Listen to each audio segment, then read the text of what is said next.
আমি শুধু বলবো আপনারা ঘুরে দেখেন, আমি যখন 10টার সময় আসলাম ওই দিকে আসতে পারি নাই, গাড়ি আর গাড়ি, মানুষ আর মানুষ, স্টেজ আবার স্টেজ। ওই পাশে দেখলাম যে স্টেজগুলি আসে, কারো সাথে কারো কোনো কমিউনিকেশন নেই।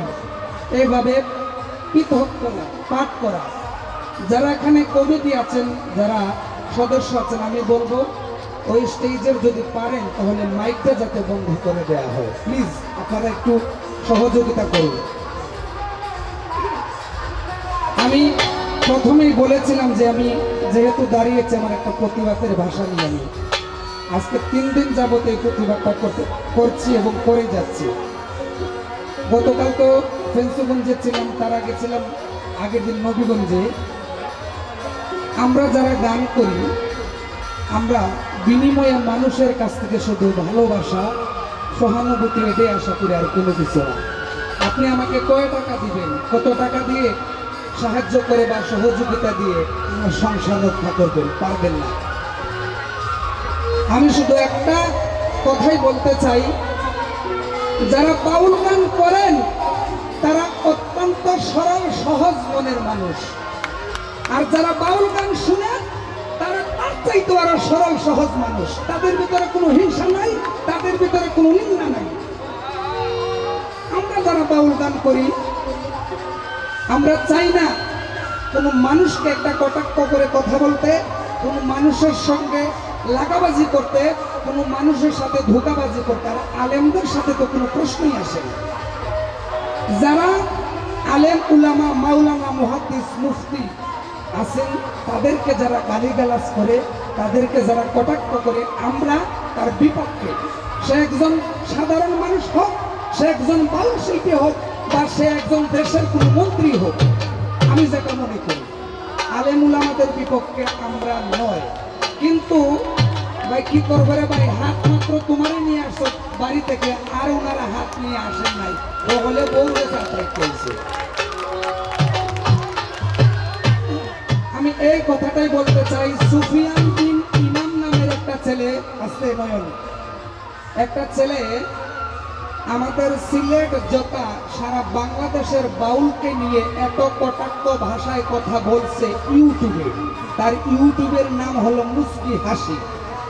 এই নামটাই শুনতে যেন কেমন লাগে, সে একজন মাদ্রাসার ছাত্র হইয়া এই নামে ইউটিউব চ্যানেল খুলেছে। অত্যন্ত লজ্জার বিষয়, অত্যন্ত দুঃখের বিষয়। সে বাউলদেরকে নিয়ে যেইভাবে কটাক্ষ করে কথাবার্তা বলেছে, আমরা তার প্রতিবাদ জানাই, আমরা তার নিন্দা জানাই। আমরা চাই এই বেয়াদবের তাকে আইনের আওতায় এনে কঠিন শাস্তি দেয়া হোক। এটা আমরা বাউল সমাজের এবং সব বাউলদের পক্ষ থেকে, যেহেতু এখানে ভাষণ দেওয়ার কোনো বিষয় না, গানের বিষয়। বাউল কল্যাণ সমিতির সম্মানিত সাধারণ সম্পাদক বাউল সূর্যলাল বাবু আছেন এখানে, এবং আমাদের শ্রদ্ধেয় আসাফ আলী ভাই এই গান নিয়ে, এই শুদ্ধ গানটা নিয়ে এত যুদ্ধ করছেন এই মানুষটা, সেটা বলার বাহিরে। তবে ইনশাল্লাহ এটা আমি বিশ্বাসী, আই বিলিভ যে একদিন না একদিন এই শুদ্ধ গানের জয় ইনশাল্লাহ আসবে, আসবেই। আমার এই কথাগুলি যদি পারেন, আপনারা অনেক মিডিয়া আছেন সেখানে একটু সাইরা দিয়েন, যাতে বাউলদের গান এখানে এটা পৌঁছে যায়। এই বাউল গানকে, এই লোকগানকে, এই সুফি সাধকদের স্বপ্নকে এবং তাদের বাণীগুলা ধরে রাখারও আমাদের অনেক দায়িত্ব। সেই সুবাদে শুধু আমরা একাই যুদ্ধ করবো, এই যুদ্ধ করার ক্ষমতা নেই।